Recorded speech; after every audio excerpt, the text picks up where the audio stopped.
అందరికీ నమస్కారం. తెలుగు జాబిలి ప్రాథమిక స్థాయిలో 3, 4, 5 తరగతులకి పాఠ్యాంశ బోధనలో మనము ప్రతి పాఠానికి కూడా 10 పీరియడ్లు అనేవి కేటాయించుకోవడం జరుగుతుంది.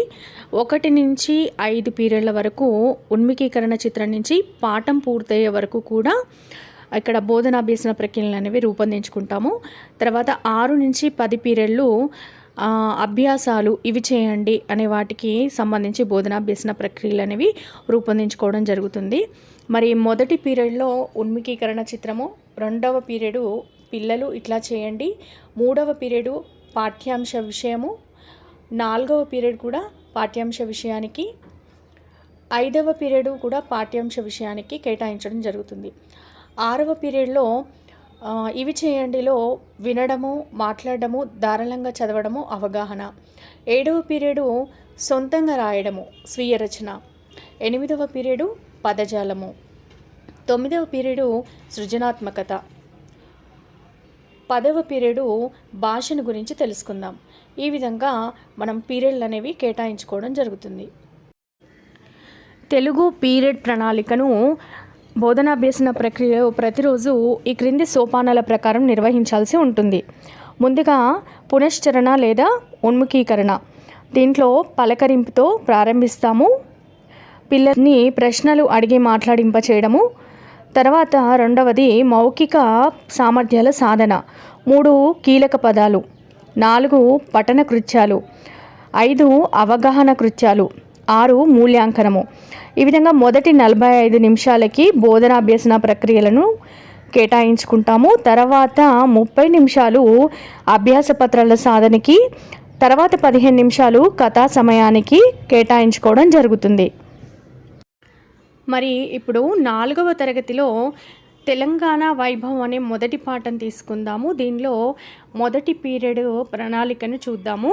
దీంట్లో బోధన అంశంగా ఉన్ముఖీకరణ చిత్రాన్ని తీసుకుంటున్నాము. ఈ పీరియడ్లో 90 నిమిషాలు పూర్తయ్యేసరికి సాధించాల్సిన సూక్ష్మ సామర్థ్యాలు మరియు ఉపయోగించాల్సిన బోధన అభ్యసన సామాగ్రిని తెలుసుకుందాము.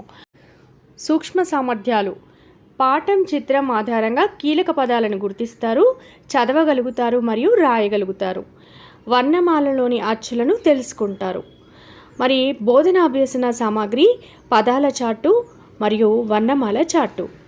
మరి మొదటి సోపానం ఉన్మికీకరణ లేదా పునశ్చరణ. ఇందులో ముందుగా పలకరింపుతో ప్రారంభిస్తాము. పిల్లలు బాగున్నారా? అందరూ బడికి వచ్చారా? మరి పిల్లల్ని ప్రశ్నలు అడుగుతూ మాట్లాడింపచేయాలి. పిల్లలు, పండుగ రోజున మనం ఏ విధంగా గడుపుతాము? బడిలో జరిగే ఉత్సవాల్లో ఎప్పుడెప్పుడు ఊరేగింపు చేస్తారు? మీరు ఎప్పుడైనా ఊరేగింపులో వెళ్ళారా? ఎక్కడికి వెళ్ళారు?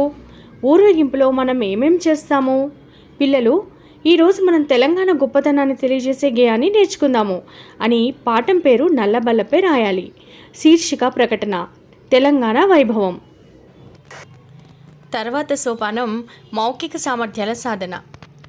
పిల్లలు అందరూ 23వ పేజీ తెరవండి. ఉన్ముఖీకరణ చిత్రం బొమ్మను చూడండి.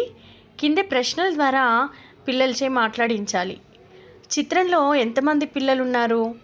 వారు ఏం చేస్తున్నారు? పిల్లలు చేస్తున్న నినాదాలు ఏమిటి? ఇట్లా నినాదాలు చేస్తూ ఊరేగింపులు ఏ సందర్భాల్లో చేస్తారు? ఈ విధంగా మౌఖిక సామర్థ్యాభివృద్ధి కోసం పిల్లలతో స్వేచ్ఛగా మాట్లాడించాలి. మౌఖిక సామర్థ్యాల సాధన కోసం ఉన్ముఖీకరణ లేదా పాఠ్యాంశ చిత్రం లేదా అభ్యాస చిత్రాల గురించి ప్రశ్నించడం ద్వారా నిర్వహించవచ్చు, లేదా బోధించిన విషయం ఆధారంగా కూడా మాట్లాడించవచ్చు. విద్యార్థులను మాట్లాడించేటప్పుడు సాధ్యమైనంత ఎక్కువ మంది పిల్లలకు ప్రశ్నలకు జవాబులు చెప్పే అవకాశం వచ్చేలా చూడాలి. ప్రశ్నలకు మూకుమ్మడిగా జవాబులు చెప్పకుండా ఒక్కొక్క విద్యార్థితో వ్యక్తిగతంగా స్వేచ్ఛగా మాట్లాడించేలా ప్రోత్సహించాలి. తరువాతి సోపానం కీలక పదాలు. బోధనాంశానికి చెందిన లేదా పాఠ్యభాగానికి చెందిన విషయానికి చెందిన ముఖ్యమైన పదాలను కీలక పదాలుగా భావిస్తాము. వీటి గురించి పిల్లలకు వివరించడము, వాటి గురించి మాట్లాడించడము, చదివించడము ద్వారా కీలక పదాల గురించి అవగాహన కల్పించాలి. అవగాహనను కలిగించడంలో కీలక పదాలు కీలక పాత్ర పోషిస్తాయి. పఠన సామర్థ్యాన్ని పెంపొందించడానికి తోడ్పడుతుంది. మరి ఈ పాఠ్యాంశానికి సంబంధించిన కీలక పదాలు ఊరేగింపు, కళాకారులు, నిలయం, నినాదాలు, త్యాగధనులు, ఉద్దేశం, ప్రకృతి వనరులు, ఘన చరిత్ర, కవులు, చారిత్రక కట్టడాలు. తర్వాత సోపానం పఠన కృత్యాలు. దీనిలో ఆదర్శ పఠనం, భాగస్వామ్య పఠనం, వ్యక్తిగత పఠనంగా 3 భాగాలుగా ఉంటుంది.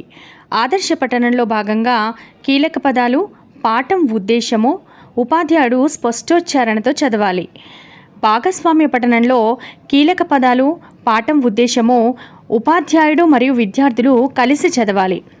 మరియు వ్యక్తిగత పఠనంలో ఒక్కొక్క విద్యార్థి చేత కీలక పదాలను, ఉద్దేశాన్ని వ్యక్తిగతంగా చదివించాలి. అవగాహన కృత్యాలు. అర్థం చేయించడము. విద్యార్థులచే ఉద్దేశాన్ని మౌన పఠనం చేయించాలి. చర్చ ద్వారా ఉద్దేశాన్ని అర్థం చేయించాలి. ప్రకృతి అంటే ఏమిటి?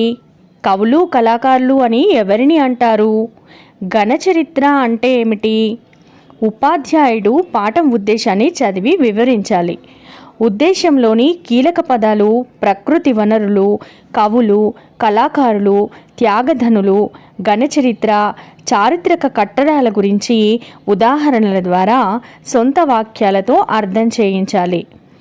ఈరోజు చెప్పిన పాఠ్యాంశాన్ని క్రోడీకరించి సారాంశాన్ని చెప్పించాలి. ఆలోచింపచేయడం. కవులు, కళాకారులు ఎందుకు గొప్పవారు? చారిత్రక కట్టడాల వలన మనం ఏం తెలుసుకుంటాము? ఆలోచింపజేయడంలోని ప్రశ్నలు పాఠ్యాంశానికి సంబంధించినవి అయినప్పటికీ విద్యార్థులు పాఠ్యాంశం ఆధారంగా నేరుగా జవాబులు చెప్పలేని ప్రశ్నలు ఉంటాయి. పిల్లలు ఊహించి, ఆలోచించి జవాబులు చెప్పే ప్రశ్నలు ఇందులో ఉంటాయి. తద్వారా వ్యక్తీకరణ సామర్థ్యం వృద్ధి చెందుతుంది. 3, 4, 5 తరగతుల ధ్వని గుర్తింపు కృత్యాలలో తీసుకున్న పదాలు ఎక్కువ శాతం కీలక పదాల నుంచి లేదా పాఠ్యాంశానికి సంబంధించినవి ఉంటాయి. దీనివల్ల ప్రతి ఒక్కరిలో పఠన నైపుణ్యం పెంపొందే అవకాశం ఉంది. ఈ పాఠంలో ధ్వని గుర్తింపు. పిల్లలు, నేను చెప్పిన పదాలు పేజ్ నెంబర్ 23లో ఎక్కడ ఉన్నాయో చూడండి, ఆలోచించండి. ఉద్దేశం, ఇట్లా, అర్థం కాని, అర్థాలు, ఉపాధ్యాయులు, అడిగి, అనే, ఊరేగింపు, వనరులు, ఏమి, ఈ, ఏమై. ఈ పదాలలోని మొదటి అక్షరాలను వర్ణమాల చార్టులో 0 చుట్టండి. వర్ణమాలలోని ఆ నుండి ఔ వరకు గల అక్షరాలను అచ్చులు అంటారు. 0 చుట్టని అక్షరాలు ఏవి? చదవండి. ఏ, ఓ, ఐ, రు, ఔ. ఇప్పుడు ఈ అక్షరాలతో మొదలయ్యే పదాలను చెప్పండి అంటూ ఆ పదాలను నల్లబల్లపై రాసి చదివించాలి. మూల్యాంకనము. తెలంగాణ వైభవం పాఠం ఉద్దేశాన్ని సొంత మాటల్లో రాయండి. ఆ నుండి ఔ వరకు గల అచ్చులతో మొదలయ్యే మరికొన్ని పదాలను రాయండి. తర్వాత సోపానం మూల్యాంకనం. తెలంగాణ వైభవం పాఠం ఉద్దేశాన్ని సొంత మాటల్లో రాయండి. ఆ నుండి ఔ వరకు గల అచ్చులతో మొదలయ్యే మరికొన్ని పదాలను రాయండి. ఈ 45 నిమిషాల తర్వాత మరొక 45 నిమిషాలు అభ్యాస సమయానికి కేటాయించడం జరుగుతుంది. దీనిలో రెండవ 30 నిమిషాలు కృత్యపత్రాల సాధన కొరకు, మరొక 15 నిమిషాలు కథా సమయానికి కేటాయించడం జరుగుతుంది. 3, 4, 5 తరగతుల అభ్యాస పత్రాలలో 1, 2 తరగతుల అంశాలతో పాటు వాక్యాలను రాయడము, పేరాలను రాయడము అనే అంశాలు మొదటి 5 అభ్యాస పత్రాలలో ఉంటాయి. 3, 4, 5 తరగతుల అభ్యాస పత్రాలలో 6 నుండి 10 వరకు పాఠం తర్వాత ఉన్న ఇవి చేయండి అభ్యాసాల మాదిరి అభ్యాసాలను ఇచ్చారు. ఇవి సామర్థ్యాలకు అనుగుణంగా ఉన్నాయి. ఇవి అభ్యసన ఫలితాల సాధనకు ఉద్దేశించినవి. అభ్యాస పత్రాల సాధన అనంతరం చివరి 15 నిమిషాలలో కథా సమయాన్ని నిర్వహించాలి.